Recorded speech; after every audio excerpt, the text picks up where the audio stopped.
Well, T Squad, it looks like the beef between comedian actress Monique and her son Shalon continues to spiral on. What up? It's your girl Keisha, and I am here with a new Spill the Tea video. So, for the last few days, comedian Monique and her oldest son Shalon have been going back and forth on social media. I don't understand why they just don't call each other and talk about this instead of involving us in this situation, but we are here now. So, in response to Monique being asked during her Club Shay Shay interview about her relationship with her son, and her saying that they have no relationship at the current moment, and that she's apologized and just waiting on him to, be ready to fix their relationship. She's giving him the space to sift through whatever feelings he had. Her oldest son, Shalon, then took to TikTok with a response. After that, Monique and Daddy, aka Sidney, aka Uncle Sidney, sat down with a response as well. But in their response video, they touched on Shalon for maybe like the first 5 minutes and then went back to the Tyler Perry Oprah of it all. And I said in my video that I wish that they would have stayed focused on that and not the other stuff. And even with the stuff that was said about Shalon, it really wasn't much of anything, to be honest with you. It didn't really unvalidate anything that he said. Like I said, they really didn't touch on what he said about her parenting and his relationship with her and Uncle Sidney, as he's known her husband since he's been on this earth.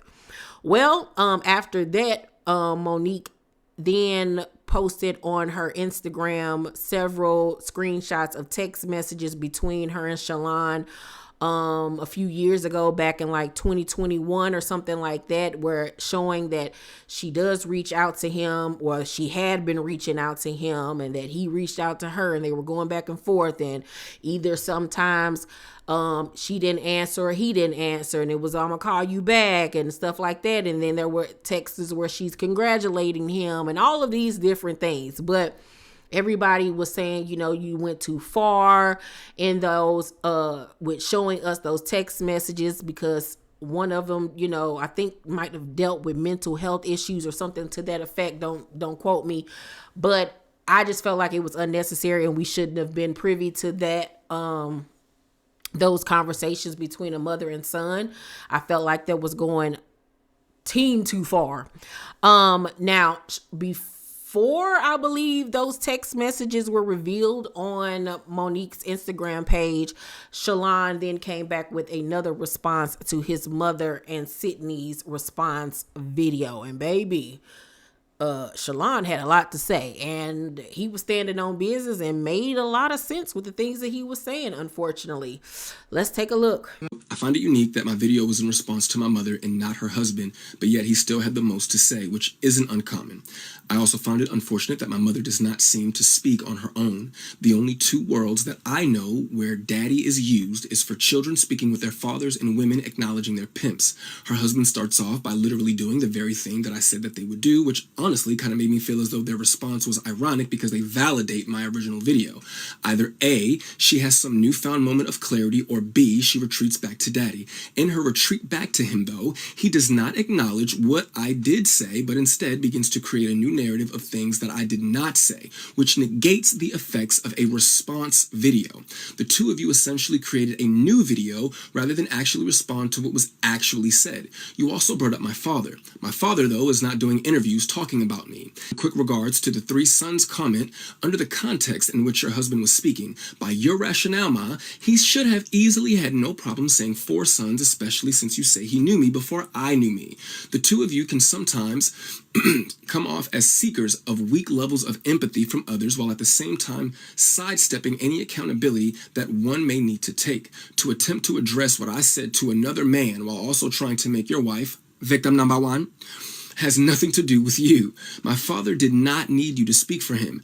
You're her daddy, not his. My mother has been speaking on our relationship for years, so to imply that only one side of a story was told when there are several articles and interviews throughout the internet discussing my strained relationship with her, filled with quotes from your wife speaking directly about me while also providing vague context and downplaying the impact of an uninterested mother.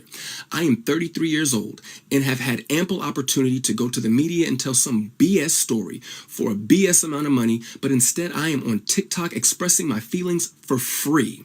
If the two of them were paying attention, I literally explained in my first video why I am responding using TikTok. And I should not have to repeat myself. My mother also states there are some people that are saying, oh, you should be ashamed of your mothering skills. You should be ashamed of yourself. This is what I say. Let's let it play out. Because the same ones that were saying, oh, I was crazy, I was deranged, we watched it play out. So just like with my son, we're going to watch this play out. First of all, who the hell is we if it ain't you and I reconciling our relationship? Second of all, it's power in a word. Nobody is playing, but I can understand why you would use that word specifically. As you stated in the Club Shay Shay interview, you had the mentality of a 15-year-old child. You required a man to raise you, and you were acting like a little girl. These are your words. It doesn't matter what context I have them in. This is how you thought of yourself as a grown adult who was someone's mother. Last time I checked, Monique fans, a 15-year-old grown adult who acts like a child but is in search of their daddy, they don't typically make efficient parents. But hey, I could be wrong. On a more serious note, to sit there and allow your daddy to address my mental health in a weak attempt to pass my response off as a moment is disturbing and insulting to those of us who do have mental health issues. The way I presented myself was no different than my mother and her daddy presented themselves when addressing D.L. Hughley. And her precious sweet babies ate it up. D.L. is wrong because he's so loud. Mo and daddy are right because they're so calm. But I, for some reason, don't get the same energy. To simply try to call me crazy is dismissive and cowardice. Attacking somebody's mental status is a clear sign that you have zero to stand on. Furthermore, what kind of person still has a text message from their wife's son that is over 2 years old, still in their phone, saved just for the purpose of re-showing it to him?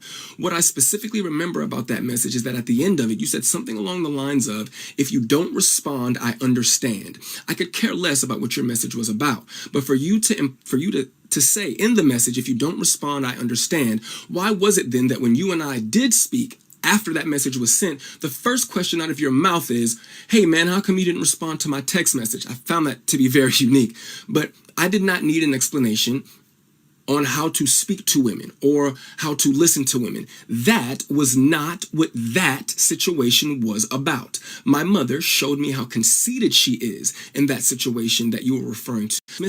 For a woman to villainize the actions of her son for being a man and a father to his new family simply because she had not heard from him in 2 days, as though her phone was broken and she could not check on me. Because last time I checked, I was a new parent. I didn't get a new house. I didn't go on vacation. I didn't just get a new game system. I had a baby. And in those 2 days that you did not hear from me, I was handling my business as a man and a father. But I'll assume your phone and the phones of those around you were all broken, which I wanted to believe was the reason why you did not respond to a message from your son expressing his concern over some bumps that your grandchild had on her back. You would later make it your business to tell me that you got the message and chose not to respond because her other grandmother is a nurse. Damn the fact that she is also your blood. And shout out to Nana. My baby girl loves her some Nana. The statement about money and then stating, don't let nobody introduce me to you, is not a competent statement to make because it wasn't a complete sentence, nor did the two things correlate with each other. And when did you have the time to introduce yourself to a son that you weren't interested in and didn't do the best job you could do? I'm starting to think that you're not hearing yourself. To address money, you gave me $10,000 for a down payment on a car. Yes, thank you again. Thank you. My girlfriend and I were already prepared to put our money together and get a car. You and your husband called us one day and stated that y'all were going to give us $5,000 for a down payment. We said, okay. You then called us back a day or two later and stated that you would be giving us $10,000 for a down payment on the car. You and him made the conscious choice to give us that money. We did not ask you for anything, but this is an example of a rich person doing something for you. And because, an example of a rich person doing something for you because they want to do it for you, but because it doesn't have the desired effect that they want it to have, you are inconsiderate and ungrateful. But let's take it a step further. I eventually would uncover that my mother had left me a UTMA worth $45,000. You never brought that account to my attention. You claim it was because you forgot that you even set it up in the first place, which validates my original point. Who forgets that they invested $45,000 into a child that at that time is the only child? When I was homeless and I called you to help me figure out how to access the account, you said, "Shalon, I don't even know what you're talking about. And if I did, why do you think I would help you?" After finding out from the Georgia Department of Revenue that they had been sending me mail to 3 separate Georgia addresses, all of which I lived at with you, we did not ask you for anything at some point or another. For the life of me, I can't grasp how those letters managed to slip by so many people at 3 different locations. I did, however, eventually get access to the money and the brokerage account that you had set up for me with Morgan Stanley. To be fair, what you put together for me was amazing, especially had I let it sit for a year or 2, which made it bittersweet that you wouldn't have wanted to help or even educate me on how to manage what I had. My blowing through that money is all on me, and I have to take my accountability for that, and it's a lesson learned.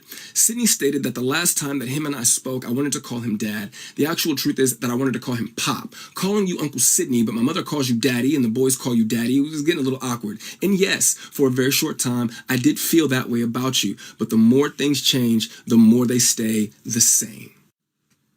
Oh, Black Jesus. Well, the one thing I will say is he got the gift of gab like his mama, baby. He can put some words together, and he is very articulate and in tune with his emotions and feelings and knows how to convey them, honey. He know how to read a bee in a very classy way. Now, if they was on good terms, child, him and his mama could have had a real table talk, okay? Could you imagine? But you know what? This will be my last time doing a video on this because I don't really have much to say, because just because they're telling us stuff on social media, we don't know the ins and outs. You know what I'm saying? We don't know the emotions, the things that were said and done between this mother and son. It's a lot. He can't, like he said, she's always been there financially for him. He's even admitted that in this video and the past one. But it's not about the money situation. It's about the presence of her being in his life and the fact that she was absent for majority of it when he was growing up. And you can tell that there's resentment there, not only because of that, but because of her marriage to her current husband, Sidney. It's just really unfortunate. I hope that there is no more social media responses between either party and that they handle this privately, that they seek family counseling, therapy, and work through these issues, because life is too short and anything could happen. And I would hate for one of them to part this earth with things being the way that they are. But we don't know what's going on, the ins and out. It could have been a reason why Monique didn't want to give him that money. As he said, he blew right through it.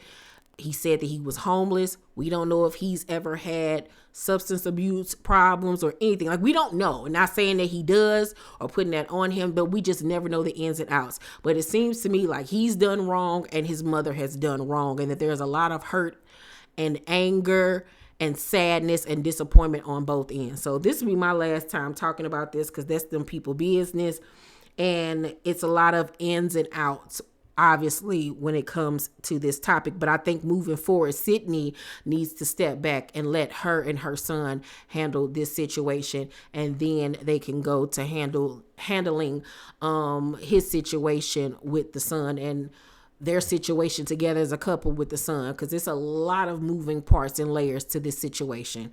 Y'all let me know what y'all think about all of this down below in the comment section. Make sure to thumbs up this video, like and subscribe, hit that notification bell button. I love you guys, and I'll see you on the next video. Bye.